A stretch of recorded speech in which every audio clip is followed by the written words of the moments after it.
Қайырлы күн балалар. Бүгін бізде математика сабағы 2-ші сынып, 2-ші бөлім 78-ші сабақ. Сабақтың тақырыбы 2-ге көбейту кестесі.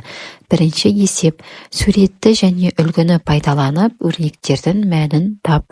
Бізде үлгі берілген. Үлгіде 2 қосу 2 тең, яғни 2 саны бізде 2 рет қайталанып тұр. 2-ні 2-ге көбейтеміз, сонда 4 шығады. Яғни 2-ге 2 қоссақ та 4 шығады, 2-ні 2-ге көбейтсек те 4 шығады. Енді 3 қосу 3 өрнегін көбейтуге алмастыратын болсақ, 3 саны берілген, 3 саны 2 рет қайталанып тұр. 3-ті жазып аламыз, көбейту 2 тең 6 шығады. Енді арғарай 4-тен 9-ға дейінгі сандарды көбейту амалына алмастырып шығарып көр дейді бізге. Енді 4-ті бізде бұл жерде 2 рет қосқан. 4 қосу 4. Ең бірінші 4 санын өзін жазып аламыз, оған көбейтеміз. 4 2 рет қайталанғандықтан 2 деп жазамыз, тең бізде 8 шығады. 5 саны да солай. Ең әуелі 5 санын жазып аламыз өзін, одан кейін 5 саны неше рет жазылып тұр, неше рет қосылып тұр, иә? Соны 2 рет көбейтеміз, тең 10 шығады. 6 саны да солай. 6 санын өзін жазамыз. 6 саны неше рет қосылып тұр? 2 рет қосылып тұр. 6-ға 2-ні көбейтеміз, 12 шығады. 7 де солай. 7 санын жазып аламыз. 7 саны бізде 2 рет қайталанып қосылғандықтан көбейту 2 дейміз, 14 шығады. 8 де 9-ды да осылай шығарамыз. Екінші есепте санды 2-ге көбейту кестесін жатта және оны қолдануды үйрен дейді. Яғни берілген көбейту кестесін жаттап есте сақтаймыз. 2 көбейту 2 4, 3 көбейту 2 6, 4 көбейту 2 8, 5 көбейту 2 10, 6 көбейту 2 12, 7 көбейту 2 14, 8 көбейту 2 16, 9 көбейту 2 18-ге тең болады. Енді қолдана біл дейді. 4 көбейту 2 бізде тең 8, санды 2-ге көбейту кестесі бойынша бұл. Енді 2-ні 4-ге көбейтсек, 4-ті 2-ге көбейтсек, бізде 8, яғни көбейтудің ауыстырымдық қасиеті бойынша дейді. Яғни бұдан шығатын тұжырым көбейткіштердің орнын ауыстырғанмен көбейтіндінің мәні өзгермейді. 8 бөлу 2 бізде 4 шығады, және 8-ді 4-ге бөлсек 2 шығады. Өйткені көбейту мен бөлу өзара кері амалдар. Үшінші есеп. Санды 2-ге көбейту кестесін пайдаланып, кестелерді толтыр. Бізде 2 көбейту бос төркөз берілген. Сол төркөзге берілген сандарды жазу керек.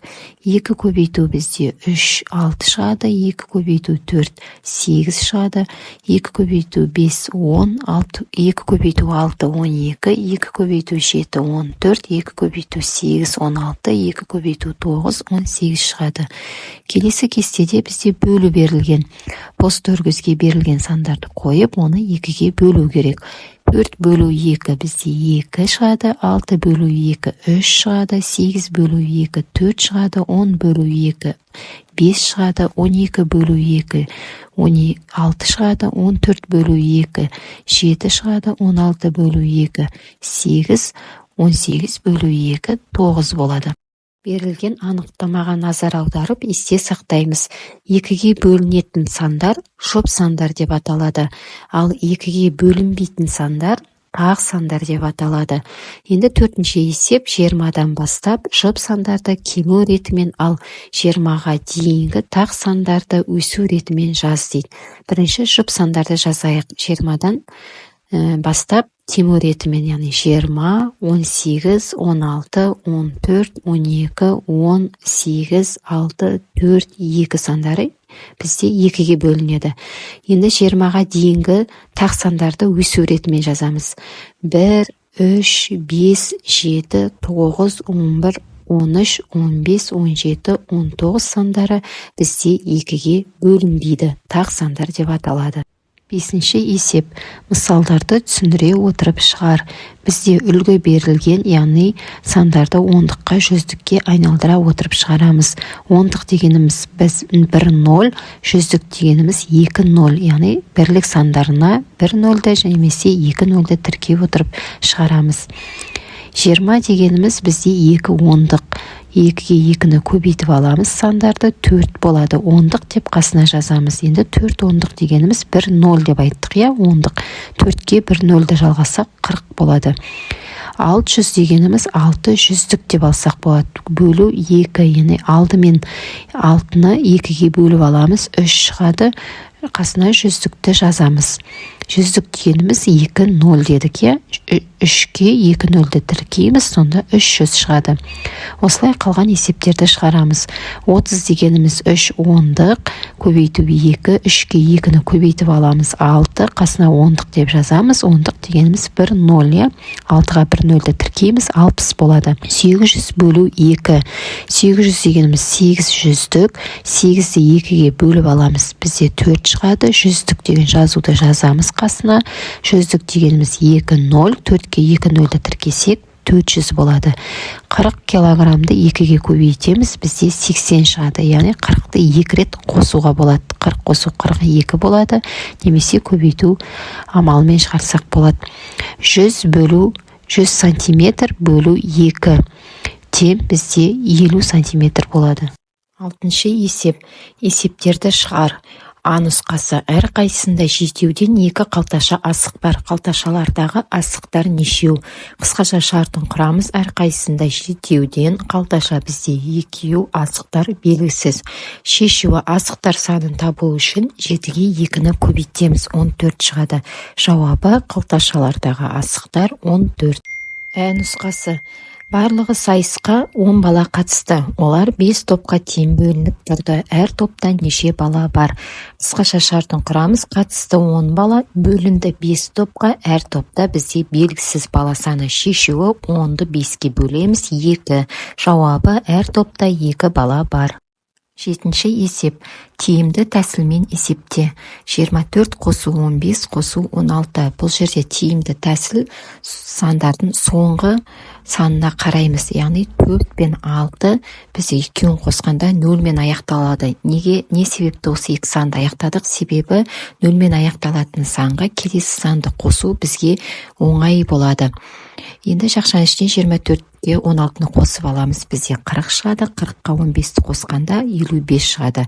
Келесі есеп: 43 қосу 22 қосу 17. Бұл жерде де соңғы сандарына қараймыз. Яғни 3 пен 7-ні қосқанда бізде 0 мен аяқталады. Сол себепті жақшаның ішіне 43 қосу 17, жақшаның сыртында қосу 22 деп аламыз. Жақшаның ішінде 60 шығады. 60-ға 22 қосқанда 82 шығады.